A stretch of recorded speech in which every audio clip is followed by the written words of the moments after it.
whether it's personnel or jackass that's parked next to you with the fucking generator pipe stuck straight out the side trying to kill you with carbon monoxide.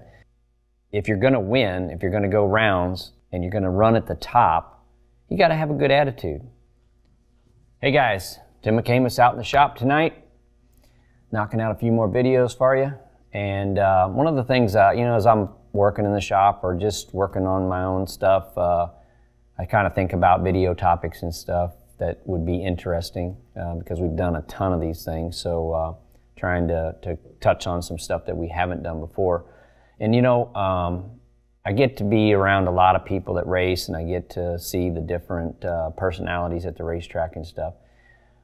One of the things I want to touch on, this is just going to be a real quick video, and this is just about attitude and how important it is in any type of sport. And it doesn't have to be just motorsports, but any sport that you might be involved in. Attitude is one of the critical elements that you need to have to be successful.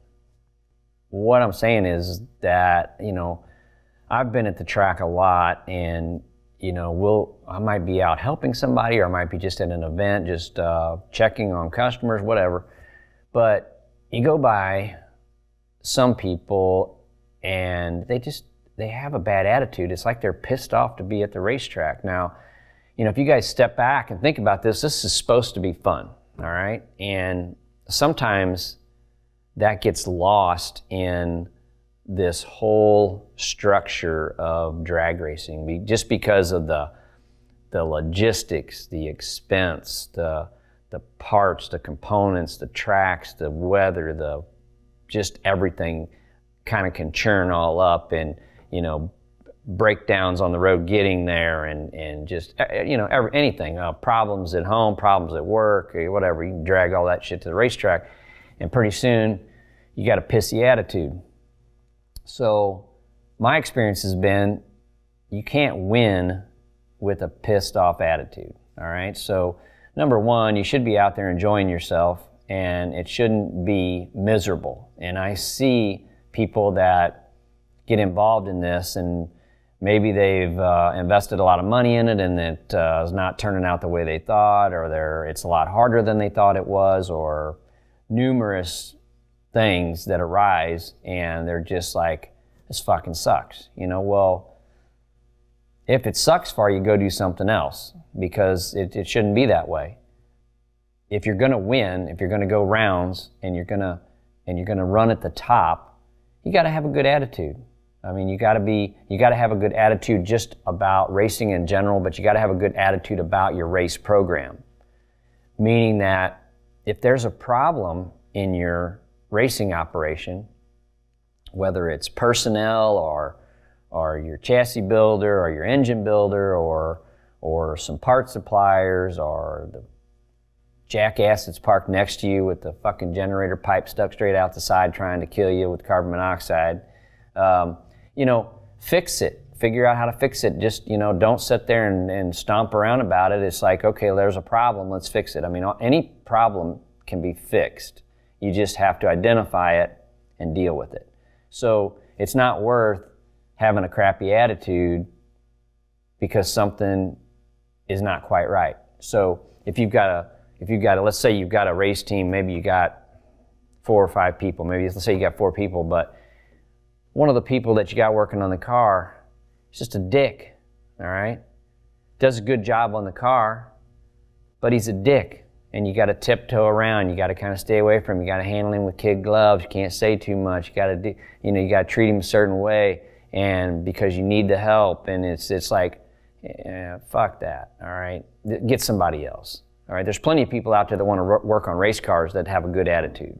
So I've witnessed this firsthand, where car owners have 1 or 2 shitty people on their crew, and they've got a bad attitude, and you got to handle them a certain way. It's like, oh, well, Bubba's good at changing the tires, but I can't talk to him because he'll get pissed off and start throwing shit. Well, he needs to go somewhere else, okay? You need to get rid of him. So all that affects your attitude. And to go rounds, if you watch the guys that go rounds and that run at the front, they they may have bad days and they might not be in a good mood all the time, but they have a good attitude towards racing. Their attitude towards their racing operation and racing in general is good. And you can't win if you're pissed all the time. If you're not having fun doing this is a sport that you should enjoy. And if you don't enjoy it, it could just be the people that you're surrounded yourself with. Sometimes you get into something and you find out it's just really not what you want to do. That's fine.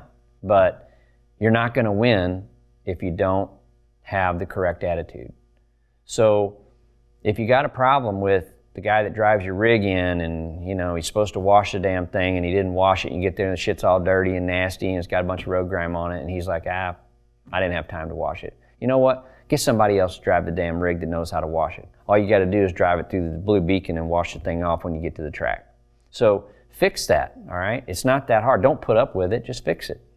Just find the problem, identify it, fix it, move on.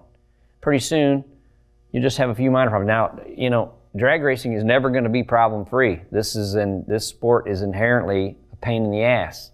Something's always breaking, going wrong. I mean, this shit's not easy. So there's going to be problems. But having a good attitude and not blowing up when things don't go your way will go a long ways in how the rest of the team acts. So they all look back to the leader or the car owner to see how he's acting, and that all reflects on them. So if you got a good attitude about it, and you're gracious when you lose, you're gracious when you win, your whole team will reflect that.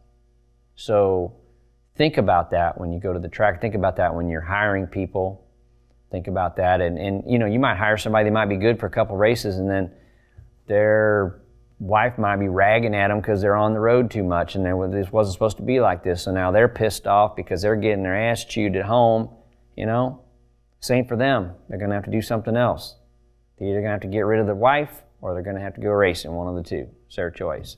But don't let them and their problems drag down your racing operation. Think about that. Kind of do an assessment. See what your team looks like. Make some changes over the winter. Go out there next year and start testing with new attitude and maybe a couple fresh faces on the team. You'd be surprised how many rounds you go. Take care. I'll talk to you later.